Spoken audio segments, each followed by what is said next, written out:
Well, good evening and welcome to this bonus episode of the Business of Tech, our Business of Tech Lounge, so to speak. I'm Dave Sobel. I'm your host for the evening. Appreciate you joining us for this broadcast, our impromptu studio. Hurricane Nicole has just blown through, so if you see any stutters in the video feed, you know why. It's because of that. We're in our impromptu studio. Really do appreciate the attention.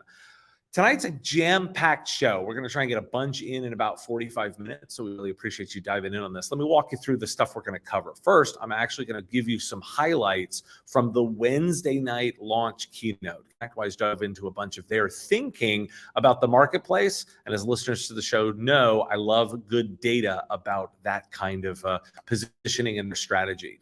From there, we're going to actually go into a little bit of their PitchIT program. That actually happened on Wednesday as a bit of a pre-event.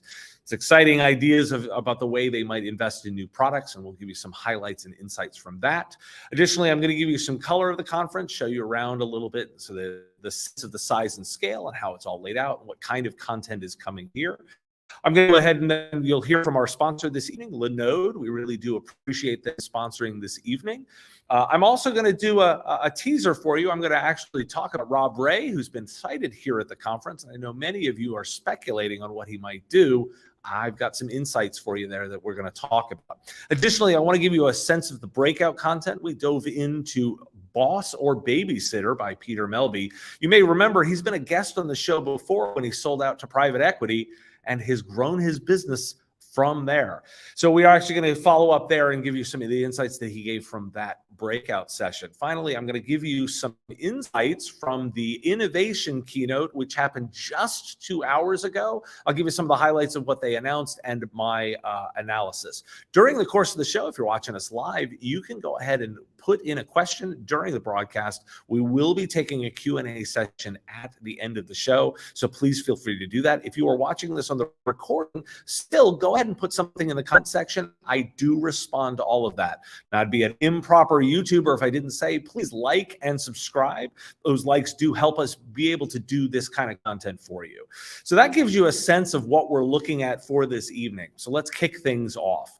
Last night, ConnectWise's executive team presented their vision of the industry. They gave us a bunch of different directions and technical knowledge about where they think we're going, and I wanted to capture some of those highlights for you. So we've put together a highlight reel, let you actually get some of those words themselves. I'll be back afterward to give you some highlights. So let's dive right in. Many of these businesses, in fact, 66% of them, are citing that they expect to continue to grow into 2023, regardless of what comes. These, along with mid-market companies, they're your prospects and your customers. They all need your managed services. They need you to help them. And the IT Nation community here is strong. Over 235,000 business management users, 11 million endpoints deployed with an RMM, and 1.6 million endpoints being protected by some of ConnectWise cybersecurity solutions. Currently, there are over 10 million job vacancies in US alone, about 4 million in EMEA, UK, and about 2 million in ANZ, APAC regions. This was expected to grow to 85 million vacant roles globally by 2030, and that was a pre-pandemic study. Think automation, mastering automation, take it to a whole new level. The concept of putting the data to work for you, make it a reality. Customer experience, make sure you focus on that. It's important. It's a game changer. And then you take all of that and you thread and you weave cybersecurity through it all, because it's going to take everything we do to make sure that we remain protected and we protect our customers. By 2025, 39 billion devices will be added to networks to collect, analyze, and share data. Web hosting services will reach $80 billion. And the global AI market is expected to reach 90 billion. And even more staggering to me, 4.4 million internet users. This change is something we all need to be prepared for. These external threat actors that are literally trying to disrupt and wreak havoc on society and the global economy, they make the perfect environment for, you ready for it? a total loss of control. The very backbone of your business, providing your customers with peace of mind, accountability, and impeccable oversight, are at risk of crashing down. So the next path forward for so many of you is going to be get more automation out of what you already have. But we all must embrace this next wave. It goes beyond automating tasks to reach scale and solve for labor challenges. It's about collecting information from this next wave of technology, leveraging artificial intelligence and machine learning in order to provide useful insights so that you can make decisions faster. Some of the key tenets of implementing an effective zero-trust environment are just enough access for your end users and just-in-time access for your technicians.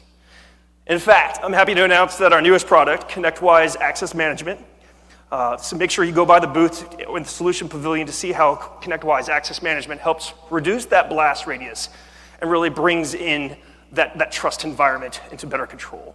Today, we're pleased to announce that we've assembled a special operations unit called ConnectWise Labs.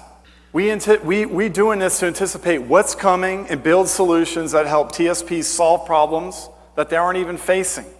This rapid innovation group will incubate and test and, dare I say, build new wild innovation in stealth mode behind the backdrop of our 1-2 year innovation roadmaps you're going to see tomorrow.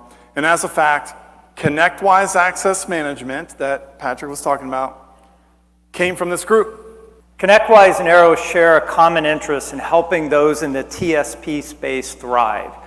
We have identified some critical functionality needed to help you optimize efficiencies throughout your organizations. So as a ConnectWise partner, you now have access to a near seamless PSA experience that includes automated pricing, procurement, provisioning, billing, reconciliation, and tracking when purchasing through Arrow. This will eliminate several manual, time-consuming tasks while giving you access to more products, more vendors, more efficiencies, and all in the ConnectWise platform. So that's their keynote. Let's break down a little bit of the thinking there and what I was highlighting in my why do we care style. First, that data that they talked about from the market really gives you a sense of the way they're looking at the total addressable market for their products. But I thought it was also notable to say that's probably the same data that they're using from an investment perspective, because of course we know they are private equity invested at this point, and they are a private equity platform as they grow to acquire additional businesses. I want to say that for the conference, the IT Nation, their version of community, is quite the theme, talking about that involvement. I want to highlight Jason McGee, the CEO, did highlight the job vacancies and the talent problem that we're seeing in ConnectWise. For those that caught my coverage earlier in this week at Acronis, that was in fact the same message that was coming from those executives. So it's interesting to hear the parallels between the two shows, particularly as they were related to one another. Now, I want to highlight the 4 big messages that they said were the areas to address. The first, of course, is automation, which is very much a theme for a product that has automation tools. But more importantly, then using data, customer experience, and wrapping it all in cybersecurity. That's a 4-post kind of approach to thinking about the market, and that's the way that they're presenting themselves out there. They kept throwing out AI and machine learning. I will push back and sort of say, okay, I get it. That's very much a strategy. But they need to see more of that in the actual delivery of the products, to see actual evidence of AI and ML in order to talk about that. In fact, we actually just had an expert on artificial intelligence on the show. Catch that bonus episode if you're interested in diving into more of the thinking and perspective around AI, because I think it's something that we want to be, as consumers of these products, much more critical of asking, what does that mean? What does having artificial intelligence and machine learning embedded in a product actually mean? And show me how that works. Because saying it sounds really good, but actually delivering it can mean lots of different things. So I wanted to push back a little bit of that. I also wanted to push back or point out that phrase, total loss of control. They're talking about a marketplace where you do, in fact, lose the ability to manage all of the products. Now, what's interesting is this is coming from a company that traditionally has pushed manage all the things as a style of approach to the market. So we have to observe that now we're recognizing that there is a total loss of control. I didn't include it in the highlights, but one of the themes is this idea of the infinite edge, meaning that you cannot necessarily consume or track every single device that might exist out at the edge. They call it the infinite edge. That, of course, implies total loss of control. So there's going to be a tension for providers and consumers of their products to examine, where on one hand, they are selling management tools, but at the same time recognizing that actually achieving total management is impossible, because you are reaching a state of total loss of control. So there's a tension there that's worth observing. And for those that have customers of the product set, you're going to want to think about how that works. Now, let me point out that they had an entire section around cybersecurity. They've highlighted zero trust. There was a product launch there in their ConnectWise Access Management. I am not going to do any kind of product analysis and technical bit, but I wanted to highlight that that was one of the pieces that came out there. Let's also highlight that ConnectWise Labs. Now, I'm going to observe as a student of industry on this, that if you are in the business of building products, you need to have an R&D group. That is actually one of the things required to be a software developer. So while, yes, I'll acknowledge that's a great thing to launch, that's also an expectation that you are doing research and development. And if you're going to be building your own product set, you're going to need to have a group dedicated to that. Now, to be fair, if you go journey the transformation of an organization from small founder-led company all the way out to potentially, a larger investable company, and maybe potentially all the way out to public company, that's something to think about so that they are on the road. But okay, R&D group, we'll thumbs up for that. But at the same time, there's an expectation you should have. Now let's highlight that last little announcement. They actually did announce that partnership between themselves, ConnectWise and Arrow Distribution. They're now putting those products within the ConnectWise Managed toolkits and allowing you to get pricing data and real-time information. It's an interesting approach. I will be curious to see if they add more distributors along the line, if they add more to the line card. Arrow is a well-respected distributor, but I would not say in that top three, for example, not an Ingram, not a TD Synnex, they're not a D&H, they're not definitely that top tier. So I wanted to give you some of my initial thoughts on the keynote. Now, next up, I wanted to dive in and give you some insights into the PitchIT program. So let's go ahead and start. I'm going to roll some footage from that, and I'm going to give you some of the insights from that portion of the event. So PitchIT is their investment product. It's led by Sean Lardo, who's a well-known community advocate. It's a community-driven effort. There were 18 contenders in a pool who competed in a two-part live-streamed pitch competition earlier this year. Alert Ops, Vohani Security, and Humanize IT were selected as the PitchIT competition finalists. In addition to showcasing their solutions on stage, the three finalists received free booze in the IT Nation Connect Expo Hall, plus, interestingly, one-on-one coaching from three former PitchIT champions: Gene Reich of 2021 Grand Prize winner Traceless.io, Callan Sapien of 2018 Grand Prize honoree Refractor, which was acquired by security vendor Sophos last year, and Jameson West of TimeZest, who was 2019's top finisher. The program was created in 2018. PitchIT is a competition and incubator designed for innovators to showcase a potential offering that could be built or integrated into the ConnectWise platform. With a digital cloud transformation process that unfolding, PitchIT illustrates the intention of the group. Alert Ops was declared the winner of the PitchIT Accelerator program, which earned the organization $70,000 to support their innovation aspirations. They showed off the alert management and response orchestration tool, which earned them first place.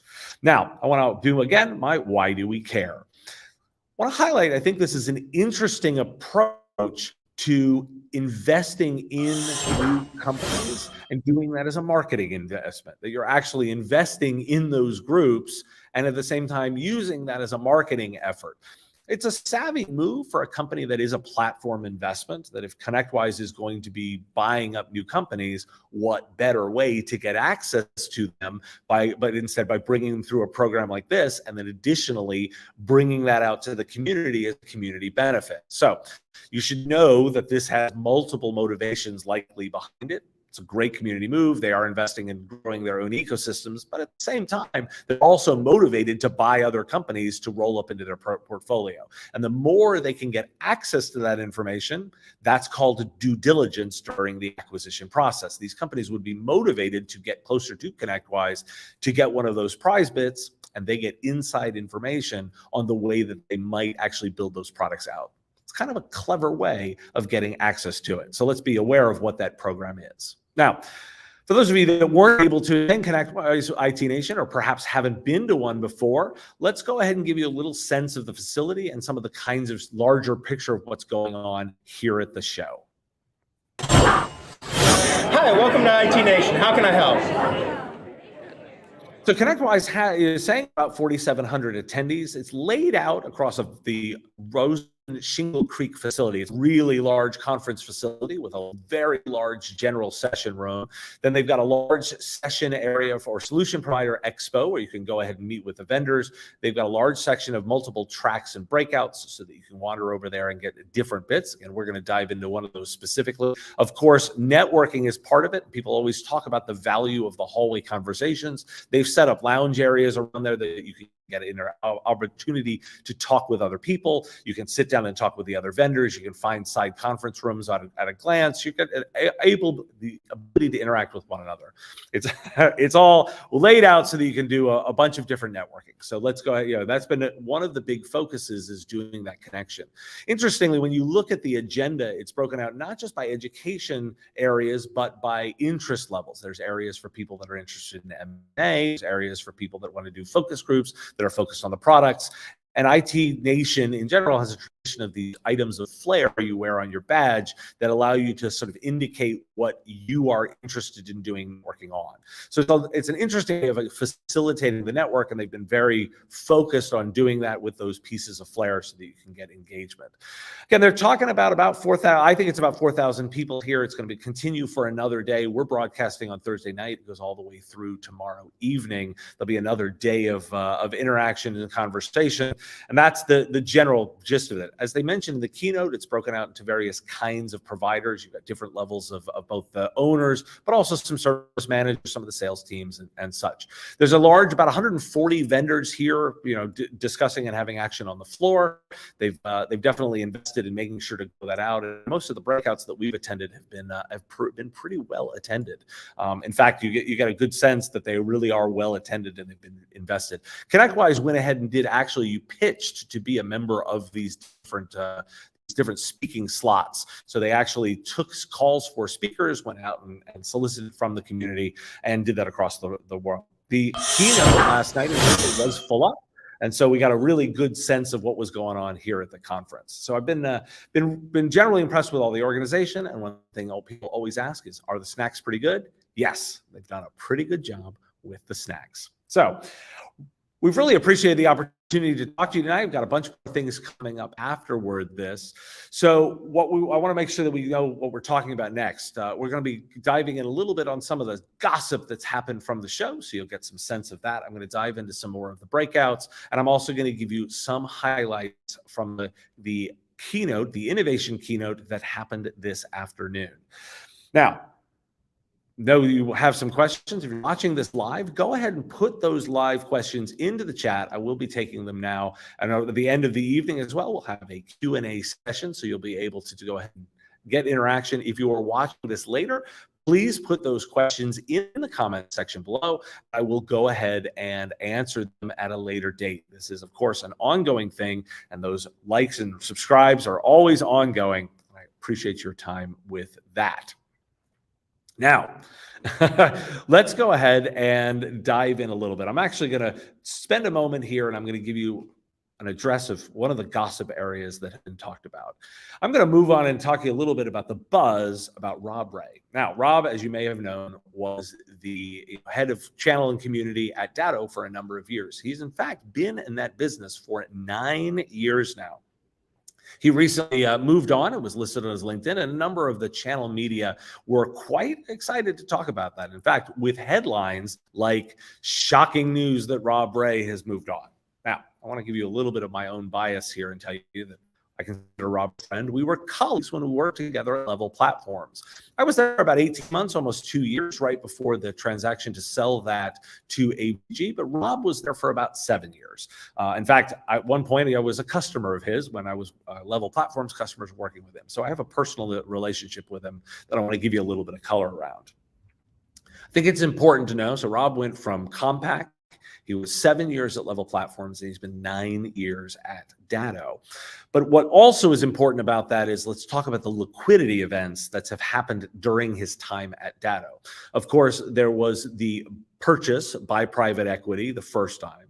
Then additionally, the IPO when the company went public. And then the third time when the company went private. That's 3 career liquidity events during one time. That's a lot, actually, and it's notable to highlight that there were 3 of those. Most executives generally do 1 or 2 as a general rule. I think the other color that everyone is missing on this is to know the personal situation. I've said many times on the show how important it is to analyze people outside of the work environment to get some insight into their investment. Now, Rob and I have not talked about this, and I'm just giving you some perspective. But I happen to know he has 2 daughters that are reaching the point where they're moving on to college, university, and they'll be moving on to that life. And he'll be looking at being an empty nester. These are kinds of times in your life where you make choices about what you want to do next. And generally, they're also associated with things like liquidity events. He went 3 of those. Anyone who is shocked that he's moved on has not been paying attention, because if you've had that many times, you actually are probably thinking about doing something different. Now, I've not done any announcement. I don't have any insight on what he's doing, but I think it's important to note that he's gone through 3 liquidity events, and it was likely that he was somewhat disrupted after the second one. When Austin left the organization and moved on and has been doing other things, that's a notable line in that. Austin hired Rob into the organization, and they had a long-standing relationship to work together. It's unknown his relationship with the former CEO, Tim Weller. That's another thing to consider, but it's not the same as the original person that hired you. And I think that's important to note, that he's gone through those transitions. So he's now considering looking at his 3rd boss in this situation. It's kind of reasonable to expect he may be ready for something new. Now, I'm going to be a bold one, and I'm going to make a prediction tonight of what I think he might do. Again, I have not talked to him about what his next step is. This is me thinking, and I think the exercise is important for us to understand. If you're Rob Rae, if you've been involved in the channel community for a long time and you've seen the success he has, the reason channel partners are watching his next move is they trust him from a relationship perspective. They know they can rely on him, and he's going to do some due diligence for sure of the organization he works at. But Rob, while every channel company have him, is not a match for every channel company. There's a couple of criteria you need to know. Rob is a senior executive who comes with a senior executive price tag. That means any smaller company is likely unable to afford Rob, not just because of him individually, but because of the team he's going to want to build. He's going to want to build a team to support him and implement a plan around him. So he's going to be looking to command a budget that supports those efforts. So that's going to eliminate a great deal of companies that simply cannot do it. Additionally, he's entrepreneurial, and he's going to want some level of control, and he's going to want to be a senior executive at some level. So there are also companies that are not a match. He's likely not to show up at a very large established technology company, because that's not wired into what he's looking for. also not necessarily what he's looking for from a personal perspective. So my bold prediction, I think he's actually going to consider realigning with Austin McCord. Think this out. Austin has signaled to the channel that he has interest in returning. When the deal closed between Datto and Kaseya, there was tension over the way that it was done. And in fact, that employee unrest, Austin responded to. And as I've mentioned on the show, Austin was involved in the group that sold the business. They could have put whatever terms they wanted into the business as conditions of the sale. So for example, retaining certain kind of employees or ensuring certain kinds of culture. And they did not do that. But then he was very clear, sending a message to people that he might hire that those things are important to him by criticizing the leadership at Kaseya. And by the way, from a channel perspective, all of the solution providers are quite happy to blame Kaseya because we'll admit Kaseya is not particularly well beloved. So it's an easy move for Austin to do, to signal to the channel, hey, I will hire you again, and I will treat you the way that I considered Datto's original ideas around. So I believe Rob will pair back up with Austin. That's my prediction. Let's see how that pans out. Love to hear from you. If you think I'm right or wrong, speak out in the comments. But now let's hear from our sponsor, Linode, what they might be able to offer you as a provider. Hi, Business of Tech, it's James here from Linode. We're here at IT Nation in Orlando, and we're here talking to MSPs just like you about our service, which is Linux Cloud Hosting. So we offer things like virtual private servers, block and object storage, networking services aimed at MSPs. You might be wondering, why would you look at a company like Linode if you're perhaps using AWS, Azure, Google Cloud already? We're significantly less expensive. It's not all about the price, but it's a factor. Very, very easy to use, so nowhere near the same complexity. Nice, flat, transparent pricing that's easy to understand, unlike some of the larger providers.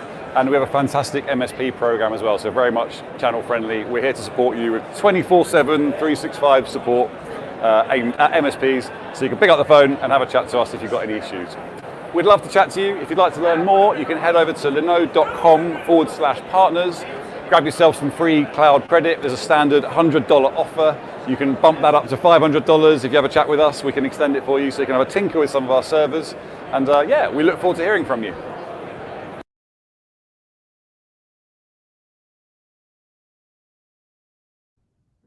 We really appreciate Linode sponsoring this kind of broadcast so that we'll bring you this kind of live content.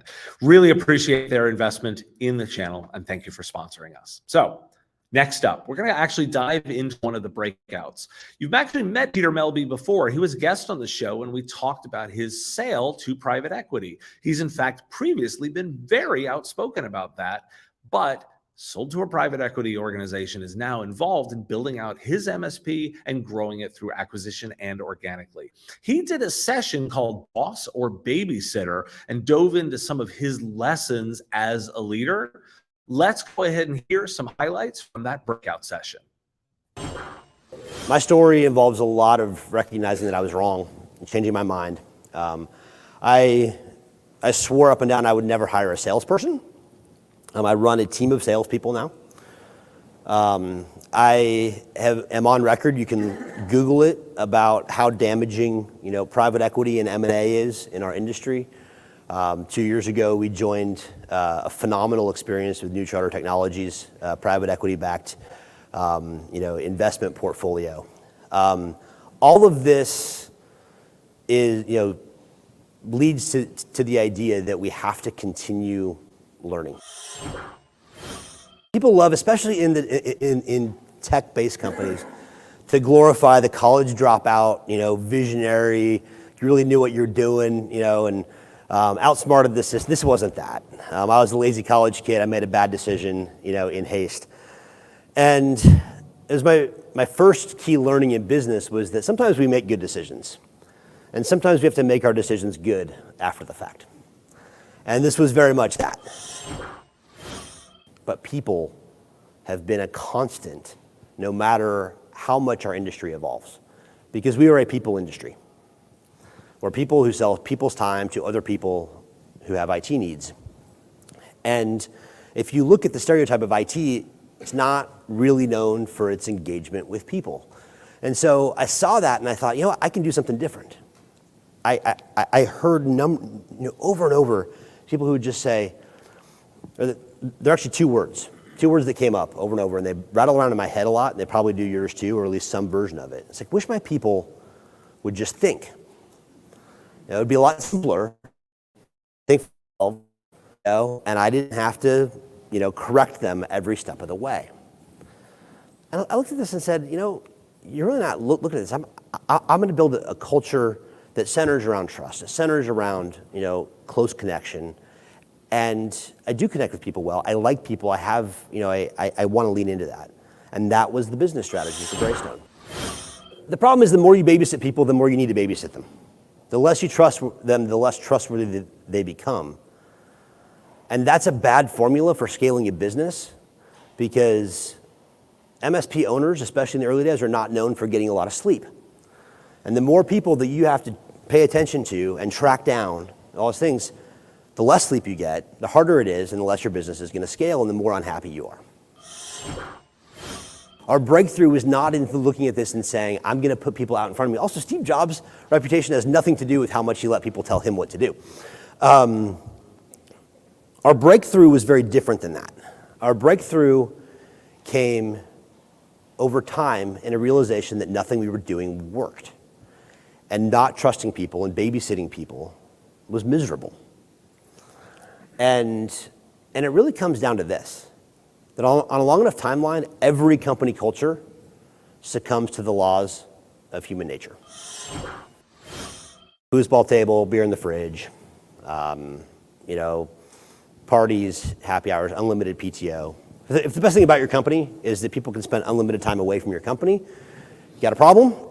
And don't get me wrong, at Greystone we have these things. They're perks. They are not culture. Culture is how we engage and connect with each other. But we can't forget how all of our people are the same. And there are some key things about all people that want to succeed. They constantly want to improve. No one wants to be the same as they are today forever. They want to be accepted. They want to feel secure. They want to make more money. And people like to take risks, but they want to be safe. And what's interesting about this, all of these things are true of my company too. Processes are great. Processes are important. But perfect processes don't always account for imperfect situations. And people need to be able to just think in certain scenarios. And we need to figure out how to build it that way. The best employees are self-driven and autonomous. We all know that. But we don't trust most of our employees to be accountable to go where they need to be. And that's a disconnect. Autonomy is not letting people go where they want to go. It's actually the direction that we give them that unlocks autonomy for most of our people. That we need to trust our employees, but they lie a lot. Especially at work. And it's funny because we laugh because we know, but can you blame them? I mean, if you think about it, most of the employment process is based on lies. I mean, the resume, the job description, both sides of the interview table.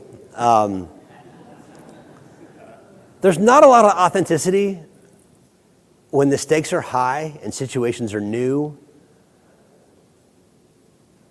And it just doesn't go where we want it to go naturally. I do believe that right now we have the most externally self-confident but internally self-conscious workforce that we've ever had. Whether that's generational, whether that's social media, whether that's just cultural shifts. The problem is when I see an employee who's positioning themselves up here and they're not at that level, I got to bring them down to reality. And I see that, and so I work to bring them down. I work to bring them down. But really they're down here. They're projecting up here. And so I'm just pushing them further and further down. And sometimes they're just projecting more and more and more. And it breaks. People, we want to know how they think about themselves.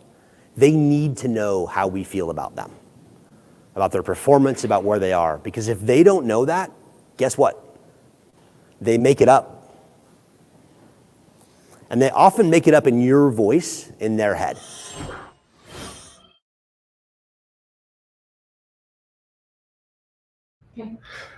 Peter's insights were very well received. It was a great session. I admire him for going out and talking as much as he did about that. There was a lot to that. In fact, he went into his full 10-minute process of how they onboard and they implement that.